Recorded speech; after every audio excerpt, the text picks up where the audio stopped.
Hi guys, welcome back to Flora Fun and Food. My name is Lauren and today we're going to use a bunch of basil tops that I harvested from the garden just to prevent my basil from going to seed, and we're going to turn it into basil salt. This is delicious and it makes the perfect little gift. Let's go.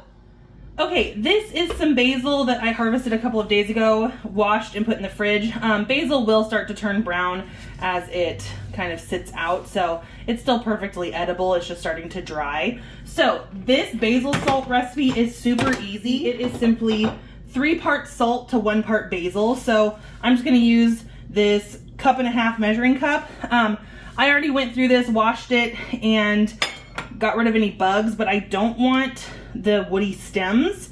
So if I see those as I'm pulling these out, I will just take those off.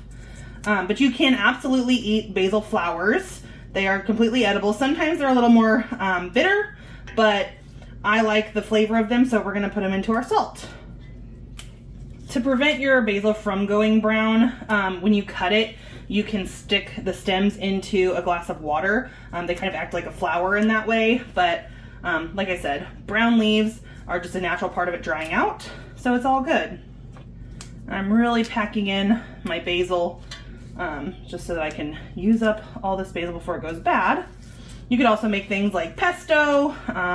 You can freeze your basil. You know, any way to preserve it is a great idea so that you don't waste your harvest. All right. All right, this is about 1.5 cups of basil leaves. Okay, and now I'm gonna go in with 3 of these of salt, which is 3 of these containers I bought at Dollar Tree.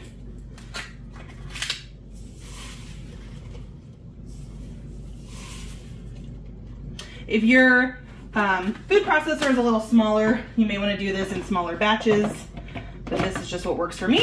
So we'll go ahead and get it pulsed to just really break up the basil leaves.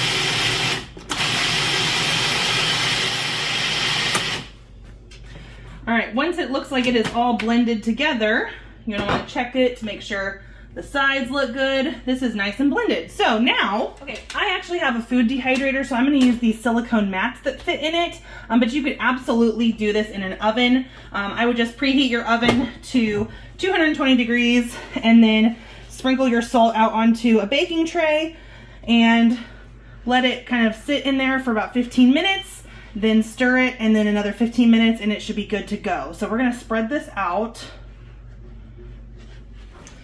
All right, and we are gonna go ahead and just get these in our dehydrator here.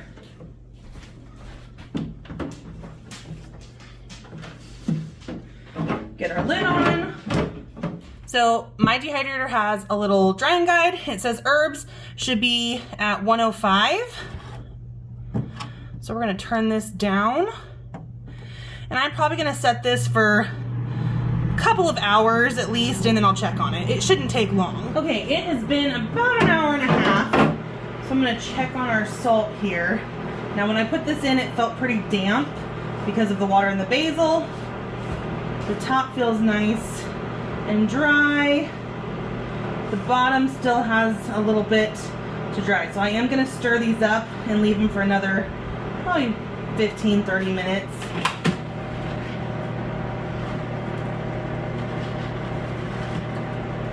All right, it's been about 15 more minutes.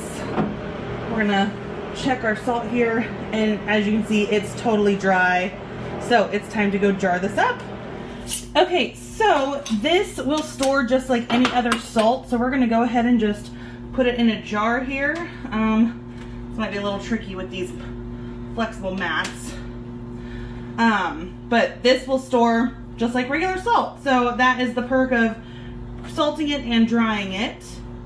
And these make great gifts for people.